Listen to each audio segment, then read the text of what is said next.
ஆண்டவராகிய இயேசு கிறிஸ்துவின் கிருபையும் சமாதானமும் உங்கள் அனைவரோடும் கூட இன்றைக்கும் இருப்பதாக.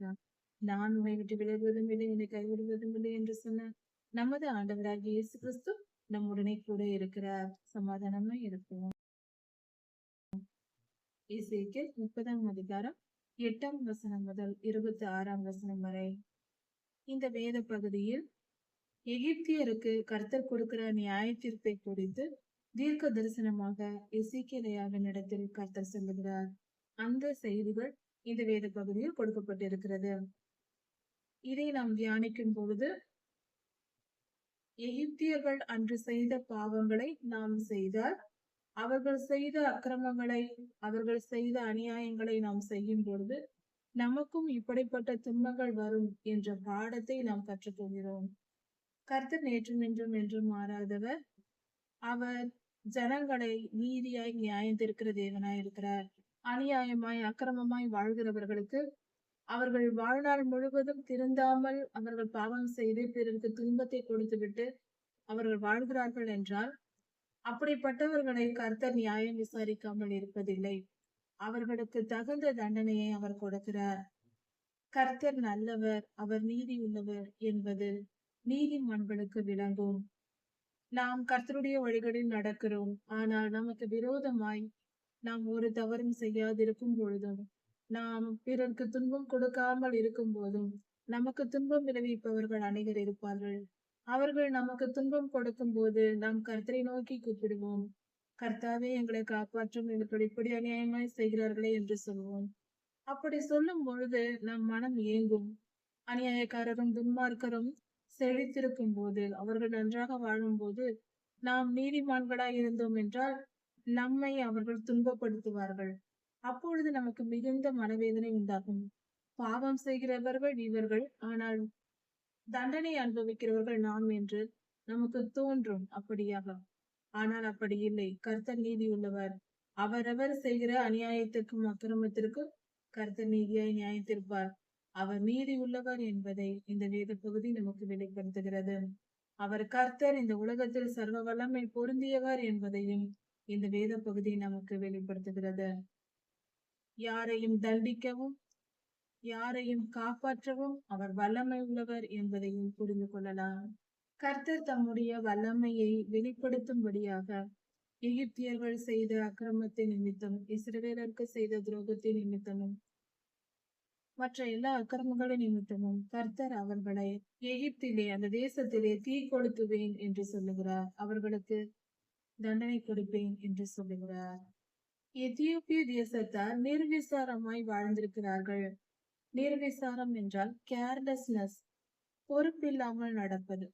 அதாவது இதுவும் பாவம் என்றே கர்த்தர் சொல்லுகிறார். கர்த்தரின் வல்லமையை அறிந்து உணர்ந்து செயல்படாமல், ஏனோதானோ என்று எதையும் கேட்டுக்கொள்ளாமல், எதையும் பெரிதாய் எடுத்துக்கொள்ளாமல் சிலர் இருப்பார்கள். எந்த விஷயத்தையும், முக்கியமான காரியத்தை கூட ஒரு பொருட்டாய் எண்ண மாட்டார்கள். அப்படியே மந்தமாய் இருப்பார்கள். அதற்கு பெயர்தான் நிர்விசாரம்.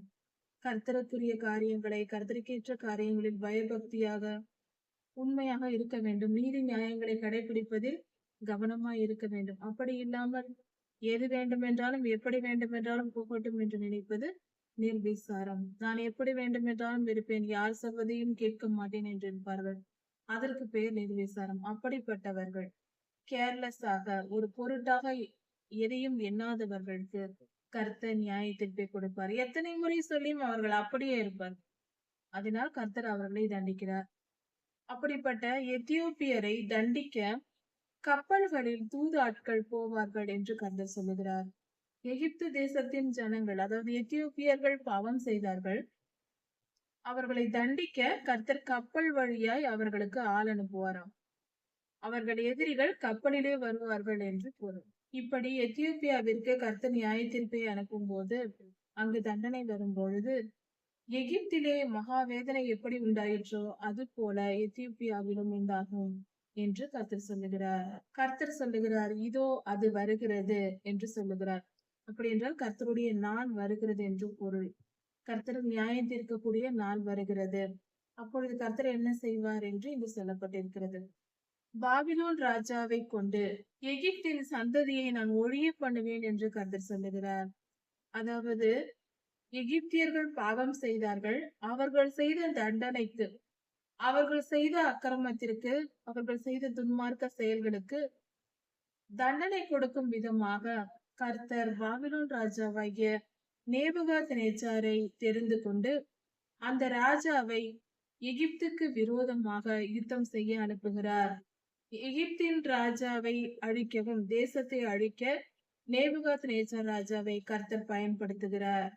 இப்படி நேபுகாத்நேச்சார் ராஜாவும் அந்த ராஜாவோடு கூட வந்த பலரும், அந்த கூட வந்த ஜனங்கள் ராணுவ வீரர்கள் நேபுகாத்நேச்சாரின் பலசாலிகளாம். மிகுந்த பலசாலிகள் உள்ள ராணுவ சேனையை நேபுகாத்நேச்சார் வைத்திருந்திருக்கிறார்.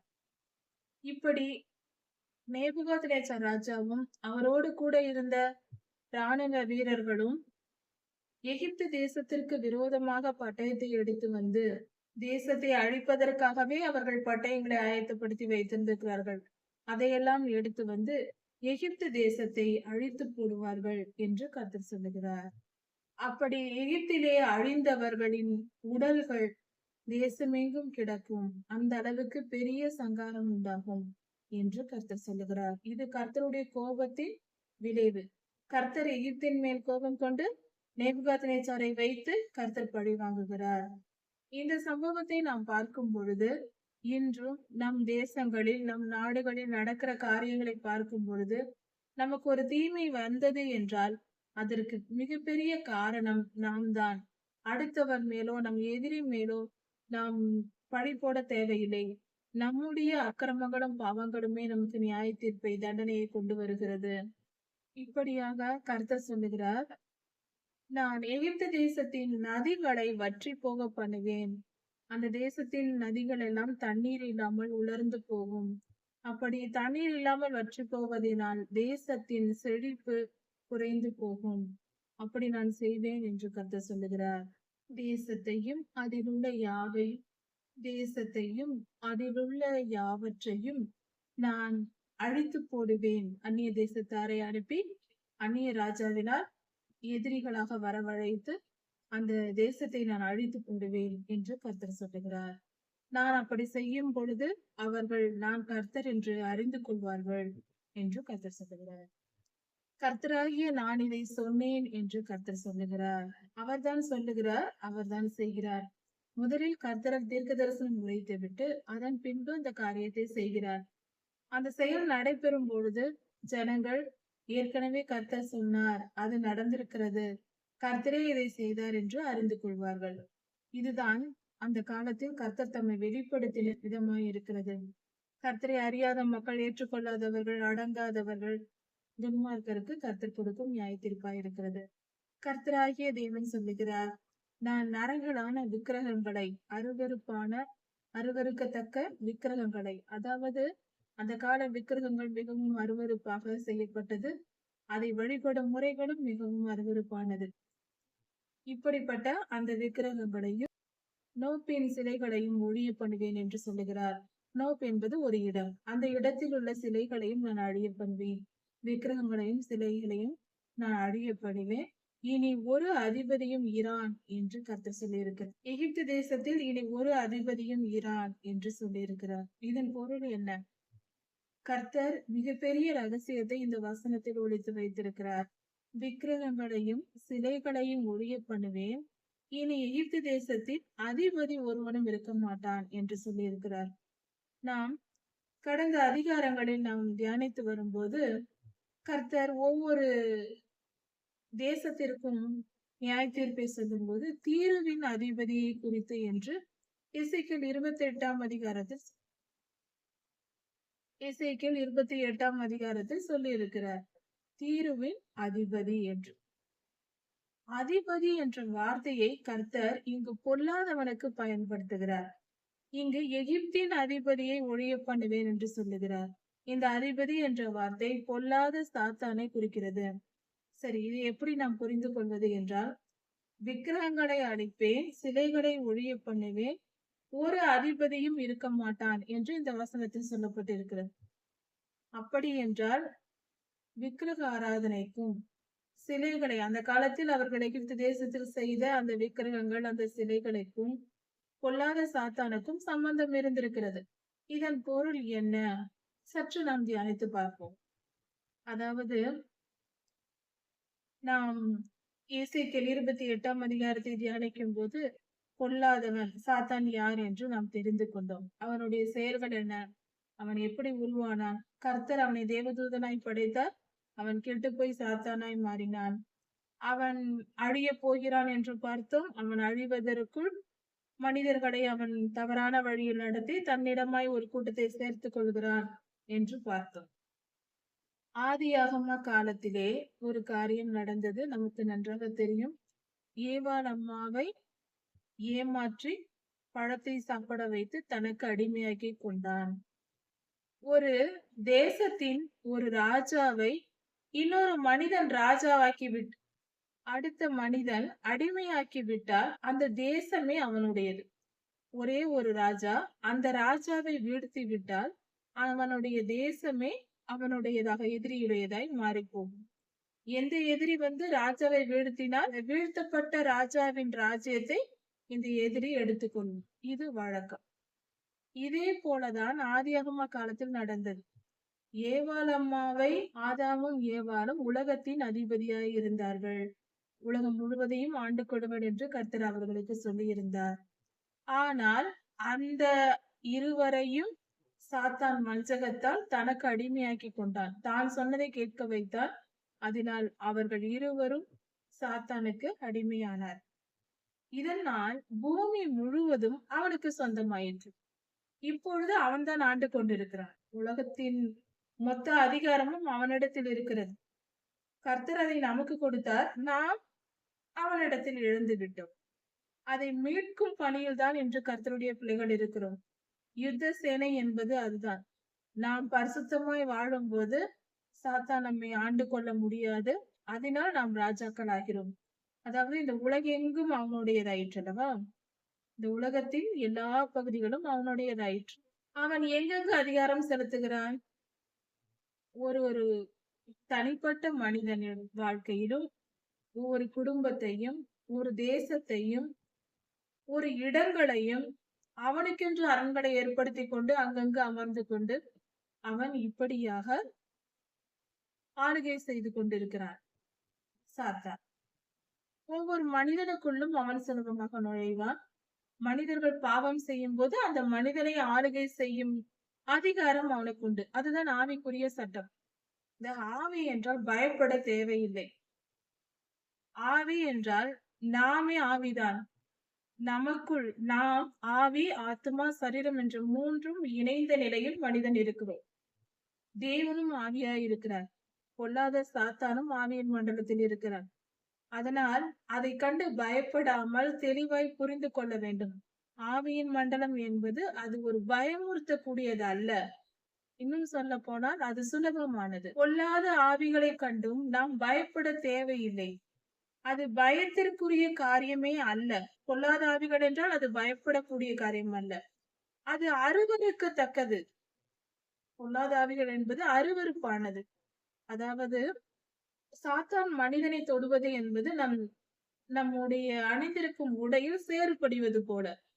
அது அருவருப்பாய் நினைக்க வேண்டும், அதை வெறுக்க வேண்டும். பயப்படும் அளவுக்கு சேற்றில் என்ன இருக்கிறது?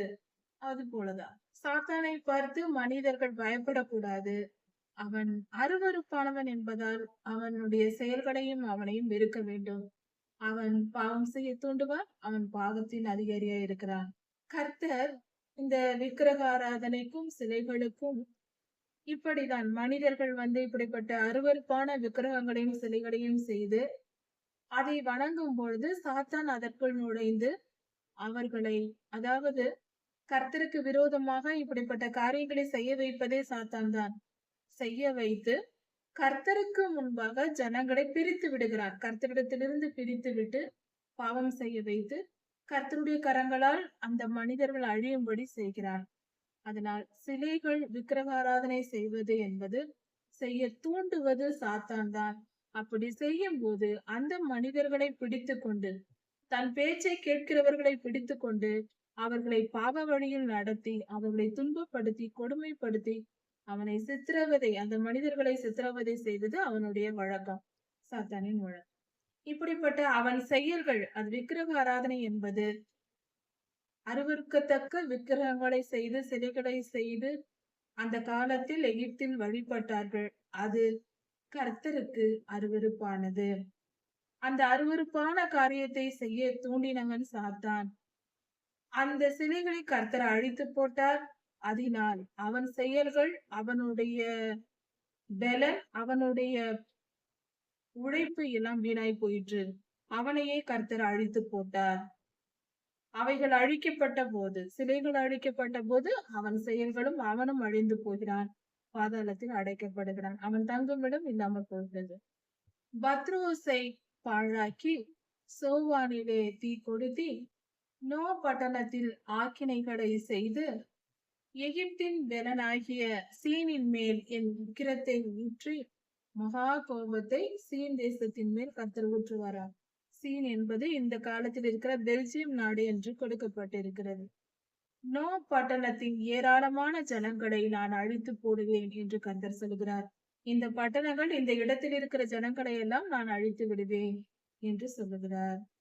எகிப்தில் தீ கொளுத்துவேன், சீன் மகா வேதனை அடையும். இப்படி அக்கினியினாலும் கர்த்தர் நியாய தீர்ப்பை கொடுப்பார். நோ பட்டணம் தகர்ந்து இடிந்து போகும். நோப் எனும் இடத்திற்கு தினந்தோறும் நெருக்கங்கள் உண்டாகும். மிகப்பெரிய துன்பங்கள் வரும். எதிரிகள் வந்து இந்த இடங்களை ஆக்கிரமித்து துன்பப்படுத்துவார்கள் என்று பொருள். ஆபேன் பிபேசெத் என்கிற பட்டணத்தின் ஜனங்கள் பட்டயத்தால் விழுந்து போவார்கள். அந்த பட்டணத்தில் உள்ள வேலைக்காரர்கள் பட்டயத்தால் விழுந்து போவார்கள். அந்த தேசத்தின் ஜனங்கள் எல்லாம் சிறையிருப்புக்கு போவார்கள் என்று கர்த்தர் சொல்லுகிறார். எகிப்தின் நுகங்களை நான் முறிக்கும் போதும், அதனுடைய பலத்தின் முக்கியம் நான் அதை அழிக்கும் போதும், அதனுடைய பலத்தின் முக்கியம் அதிலே ஓய்ந்து போகும் போதும், தக்வினாசிலே பகல் இருண்டு போகும், அதன் குமாரத்திகள் சிறைப்பட்டு போவார்கள் என்று கர்த்தர் சொல்லுகிறார். இப்படி அந்தந்த இடங்களுக்கு கர்த்தர் கொடுக்கும் நியாயத்தீர்ப்பு. இப்படியாக எகிப்திலே நான் நியாய தீர்ப்புகளை கட்டளையிடுவேன். அப்பொழுது நான் கர்த்தர் என்று அறிந்து கொள்வார்கள் என்று கர்த்தர் சொல்லுகிறார். இந்தந்த பட்டணங்கள், இந்தந்த இடங்களை இப்படியாக நான் நியாய தீர்ப்பை கொடுப்பேன் என்று துல்லியமான கணக்குகளை கர்த்தர் கொடுக்கிறார். யார் யாருக்கு என்னென்ன தண்டனை, எந்தெந்த தேசத்தில் என்னென்ன நடக்கும். அதாவது எகிப்து எனும் தேசத்திற்குள் ஒவ்வொரு பட்டணத்திலும் ஒவ்வொரு இடங்களிலும் இந்தந்த இடத்தில் இது நடக்கும் என்று மிக துல்லியமாக செய்ய போவதை கர்த்தர் வெளிப்படுத்தி முன்கூட்டியே சொல்லுகிறார் எசேக்கியேல் தீர்க்கதரிசி ஐயாவுக்கு. இப்படி நான் அவர்களுக்கு நியாய தீர்ப்பு செய்யும் பொழுது அதை பார்த்த பின்பு அவர்கள் நான் கர்த்தர் என்று அறிந்து கொள்வார்கள் என்று நீ சொல் என்று எசேக்கியேல் ஐயாவுக்கு கர்த்தர் சொல்லுகிறார். அடுத்ததாக இன்னொரு தீர்க்க தரிசனத்தையும் கர்த்தர் சொல்லுகிறார்.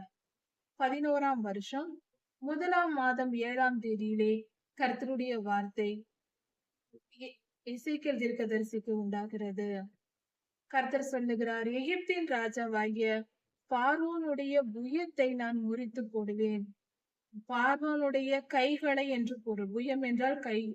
கையை முறித்து போடுவேன் என்றால் பார்வோன் ராஜாவின் பலத்தை, கை என்றால் பலத்தை குறிக்கிறது.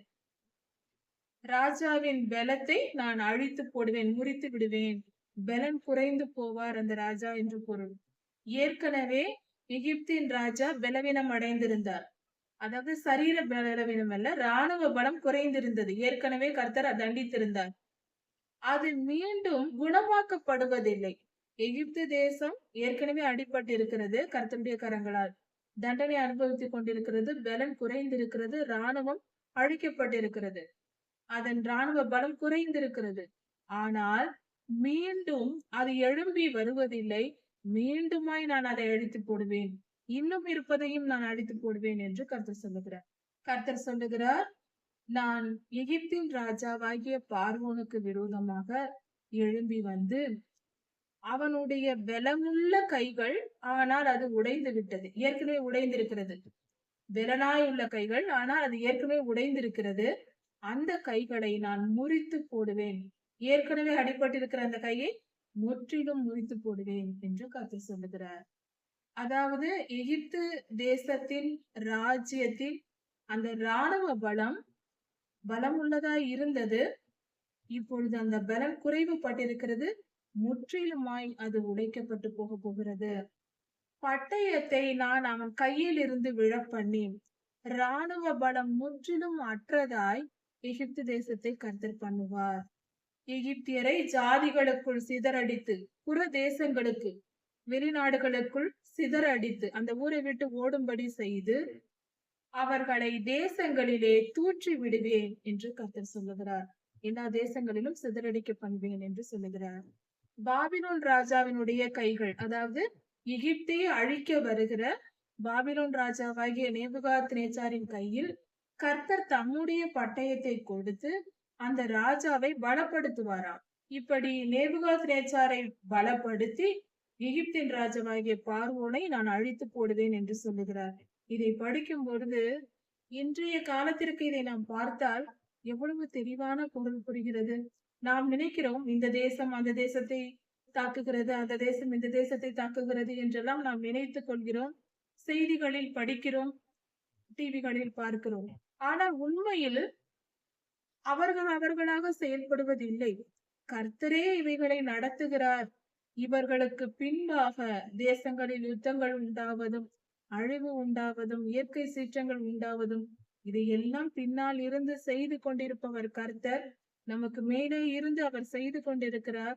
அதை நாம் உணராதிருக்கிறோம். எகிப்துக்கும் பாபிலோனுக்கும் சண்டை மூண்டது என்றால் என்று நாம் என்ன சொல்லுவோம்? எகிப்துக்கும் பாபிலோனுக்கும் சண்டை வந்தது, இந்த ராஜா அவரை அடித்தார், அந்த ராஜா இவரை அடித்தார் என்று நாம் பேசிக் கொள்வோம். செய்திகள் அதைதான் சொல்லும். மாம்ச ரீதியான காட்சிகளை உலகத்தில் நடப்பதை சொல்லும். உண்மையில் என்ன நடக்கிறது? ஒரு ராஜாவை பலப்படுத்துவதும் கர்த்தரே, இன்னொரு ராஜாவை பலவீனப்படுத்துவதும் கர்த்தரே. அவரவர் செய்த பாவத்திற்கு பாவம் முற்றும் போது, அக்கிரமம் முழுமை அடையும் போது கர்த்தர் எதிரியை ஏற்படுத்தி அந்த தேசத்தை அழிக்கிறார். அது யாராயிருந்தாலும், இஸ்ரவேலராய் இருந்தாலும் சரி, எந்த தேசமாய் இருந்தாலும் சரி, பாவம் அது முழுமையடைந்து விட்டால் அதை கர்த்தர் அழித்து போடுகிறார். எதிரியை உண்டு பண்ணி அழித்து விடுவார். இந்த எதிரியாக வருகிற ராஜாவும் அவனுடைய பாவம் முற்றி போனால் அவனுக்கு ஒரு எதிரி ஆண்டவர் ஏற்படுத்தி இவனை அழிப்பார். யாரா இருந்தாலும் கர்த்தருக்கு ஒரே நியாயம்தான், நீதிதான்.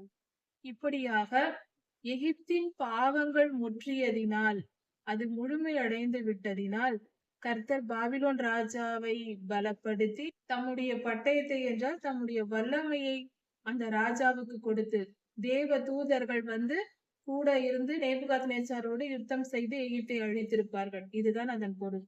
இப்படி கர்த்தர் பார்வோனை செய்யும் பொழுது, நியாய தீர்ப்பை கொடுக்கும் போது, பட்டயத்தால் வெட்டப்பட்டு அழிய போகிற மனிதன் எப்படி தவிப்பானோ அது போல பார்வோன் தவிப்பான் என்று கர்த்தர் சொல்லுகிறார். பாபிலோன் ராஜாவின் புயங்களை பலப்படுத்துவேன், பார்வோனின் புயங்களோ உடைந்து போகும் என்று சொல்லுகிறார். பாபிலோன் ராஜாவாகிய நேபுகாத்நேச்சாரை பலப்படுத்தி பார்வோனை அழிய பண்ணுகிறார். கர்த்தரே இந்த நியாய தீர்ப்பை கொடுக்கிறார். என் பட்டயத்தை நான் பாபிலோன் ராஜாவின் கையில் கொடுக்கும் போதும், அந்த பட்டயத்தை பாபிலோன் ராஜா எகிப்தின் மேல் நீட்டும் போதும் நான் கர்த்தர் என்று அறிந்து கொள்வார்கள். கர்த்தரே இதை செய்தார், இல்லை என்றால் இப்படிப்பட்ட தீங்கு நமக்கு வந்திருக்கிறது என்று எகிப்தியர்கள் உணர்ந்து கொள்வார்கள் என்று கர்த்தர் சொல்லுகிறார். நான் எகிப்தியரை ஜாதிகளுக்குள் சிதறடித்து, அதாவது எகிப்து தேசத்தின் ஜனங்களை எல்லா தேசங்களுக்கும் விரட்டி அடித்து தூற்றுவது போல, தானியங்களை தூற்றுவது போல எல்லா இடத்திற்கும் விரட்டி அடித்து அவர்களை நான் சிதறி போக பண்ணுவேன். ஒவ்வொருவரும் ஒவ்வொரு தேசத்தில் போய் குடியிருக்கும்படி செய்வேன். இப்படி அவர்கள் சிதறி போகும்போது நான் கர்த்தர் என்று அறிந்து கொள்வார்கள். கர்த்தரே தெய்வம் என்று உணராதிருக்கிறவர்களுக்கு கர்த்தர் நியாய தீர்ப்பை கொடுத்து, பாவம் முழுமை அடைந்தவர்கள், பாவத்தில் முழுமை பெற்றவர்களை கர்த்தர் தண்டித்து இப்படிப்பட்ட காரியங்களை செய்து நீதியை நிலைநாட்டுகிறார். கர்த்தர் நீதி உள்ளவர், அவர் நல்லவர், அவர் நீதியாய் பூமியை நியாயம் தீர்க்கிறார்.